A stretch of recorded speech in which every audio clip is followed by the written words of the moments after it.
قال رسول الله صلى الله عليه وسلم ركعة الفجر خير من الدنيا وما فيها. Rasululloh sallallohu alayhi vasallam dedilar: ikki rakat bomdod namozining sunnati dunyo va undagi barcha narsadan yaxshidir.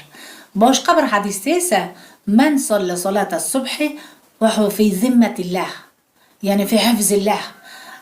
Kimki bomdod namozini o'qisa, ya'ni tongi namozini o'qisa, ana o'sha odam Alloh zimmasida, ya'ni Alloh himoyasida hisoblanadi.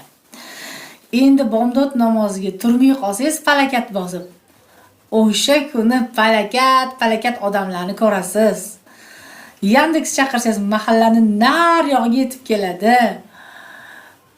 Jahl qilib avtobusga chiqib ketadigan bo'lsangiz, avtobus buzilib qoladi. Xullas, kuningiz rasvo o'tadi. Bitta menda shunaqami yoki sizlarda ham shunaqami? Shuning uchun biz uyimizda har kunimiz bomdod namozi bilan boshlanadi. O'g'limni ham kichkina paytida uyg'otardim. Endi birinchi sinfga borgan payt edi.